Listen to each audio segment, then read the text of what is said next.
días, niños. Espero que se encuentren muy bien. Les saluda el profesor Luis. El día de hoy vamos a conocer la historia de nuestro Perú en la etapa del virreinato. El tema del día de hoy es las dos repúblicas. Vamos a conocer, después de la creación del virreinato, cuáles fueron los cambios que tuvieron tanto españoles como indígenas.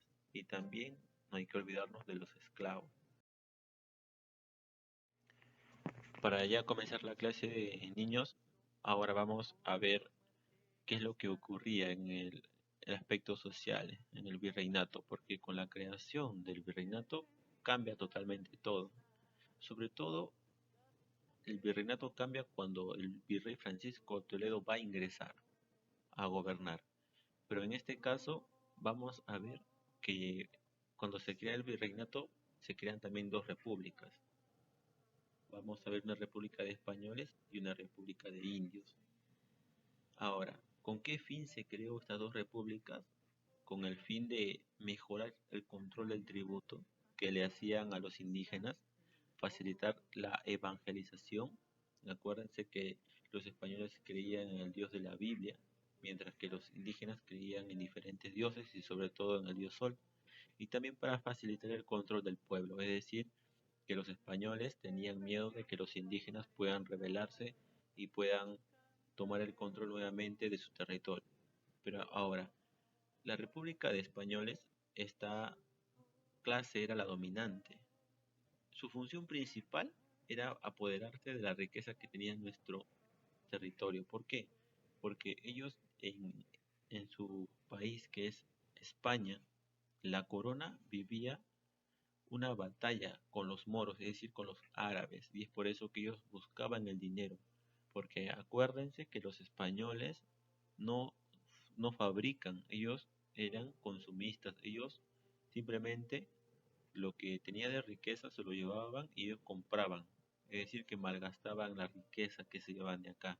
Es por eso que desesperadamente buscaban en las minas, y es por eso que se crean las mitas, que los indígenas tenían que ir a trabajar sea como sea, no importa si estaban enfermos, a veces morían dentro de las mitas y no les importaba, tenían que seguir trabajando. Ahora, vemos que la República de Indios estaba formada por la mayor parte de los habitantes del virreinato, es decir, que los indígenas eran una gran cantidad, pero en la República de Indios va a haber dos divisiones también que lo vamos a conocer ahora. Siguiendo niños, vemos la primera división, el aspecto social que tuvo como consecuencia la creación del virreinato. Vemos la República de Españoles. Y la República de Españoles, aunque no parezca, pero también marcó una diferencia, porque los españoles que tenían más derecho eran los españoles que venían de la misma España o los hijos de españoles que nacían en España.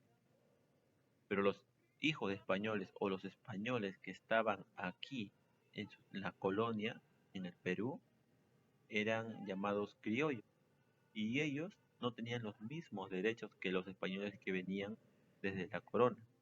Aquí vamos a ver españoles oriundos y españoles criollos.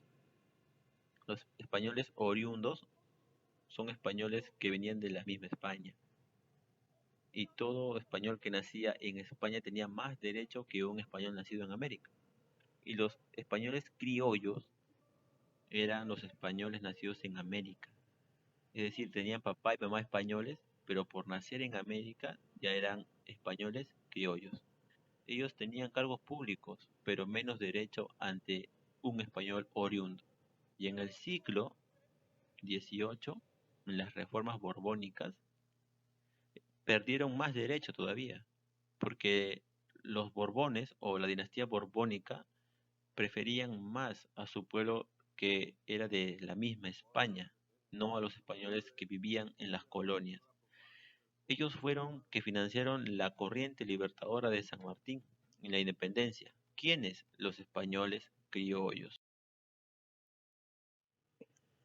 Ahora, niños, también tenemos que conocer qué era la casta.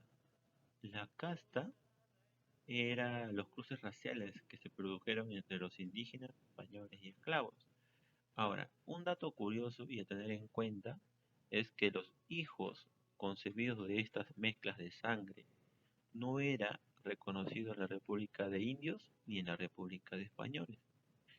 Ahora, miren, vamos a ver la unión entre un español y una indígena, su hijo se le denominaba mestizo. La unión entre una indígena y un esclavo, su hijo se le denominaba sambo. La unión entre un esclavo y un español, su hijo se le llamaba mulato. Ahora, de todas estas mezclas raciales que se han mencionado, los hijos que se concebían no tenían nada de derecho. Los hijos que nacían eran prácticamente errantes de la sociedad, porque no eran considerados ni en la República de Indios ni en la República de Españoles. Solamente hay que tener en cuenta algo, que tenían acceso a la educación siempre y cuando el padre reclamaba los derechos para su hijo. En este caso, en la historia peruana se conoce que hay escritores que han tenido educación y eran mestizos. Ahora, niños, vamos a ver la segunda división de la clase, que es la República de Indios. Vamos a ver que aquí los indígenas eran llamados vasallos por el rey. ¿Y qué quiere decir vasallos? Vasallos se refiere a un hombre que sirve. Es decir, no es esclavo, pero sirve. Pero miren cuál es la contradictoria.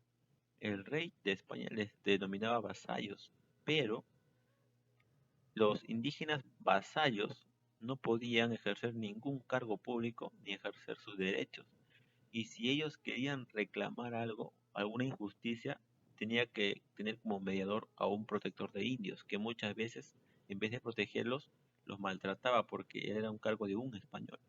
Ahora, esta República de Indios tiene dos divisiones. El primero es los indios nobles, que estaba conformado por el Inca, la Panaca, que es su familia, y ellos estaban exentos de pagar tributo y eran exonerados de trabajar en las mitas, que eran las minas.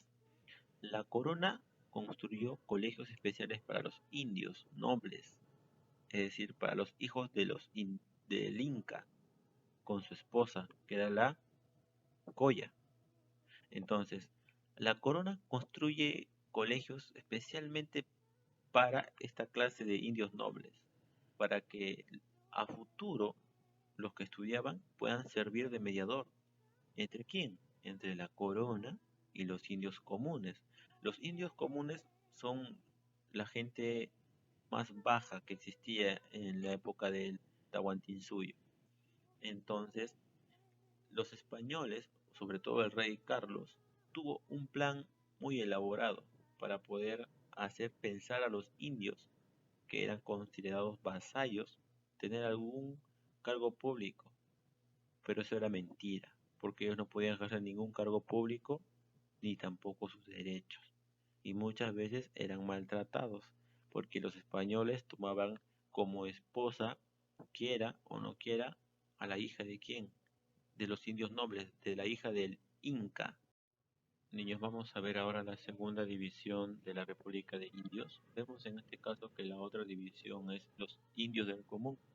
Así se le llamaba a los indígenas de la clase baja, es decir, los indígenas que estaban a cargo de la clase obrera, que tenían que trabajar, pagar impuestos al rey, al virrey. Entonces, esta clase de indios, ellos tenían que pagar sí o sí tributo y tenían que trabajar sí o sí en las mineras, que era el trabajo más difícil. No había herramientas necesarias para poder trabajar ahí porque muchos indígenas murieron en las minas, todo por la codicia del español de llevarse toda la riqueza. Estaban bajo el poder del virrey, quien los protegía con la condición de trabajar para él. Ahora, el virrey también tenía un- una labor muy importante, porque era enviado como evangelizador, es decir, que era la responsabilidad del virrey que el pueblo que él asumía tenía que conocer el Dios de la Biblia, evangelizarlos, y ese era un mandato real. era un mandato que era por el mismo rey de España, la corona. Sin embargo, los indígenas no creían en el Dios de la Biblia, ellos preferían adorar a sus antiguos dioses. Acuérdense que en el pueblo del Tahuantinsuyo su dios fundamental era el Huiracocha, que en pocas palabras era el dios sol para ellos. Luego de un tiempo, luego de un tiempo para poder hacer que los indígenas se convirtieran al evangelio, se creó lo que es la Santa Inquisición. Y la Santa Inquisición hacía convertir a los indígenas, quieran o no quieran, por el miedo. Porque si aquel indígena que decía que no, era torturado hasta que acepte el evangelio de los españoles, al Dios de los españoles, que en este caso ellos predicaban de Dios. Ahora, esto se realizaba en todas las colonias de España aquí en América. Espero que les haya gustado la clase, niños.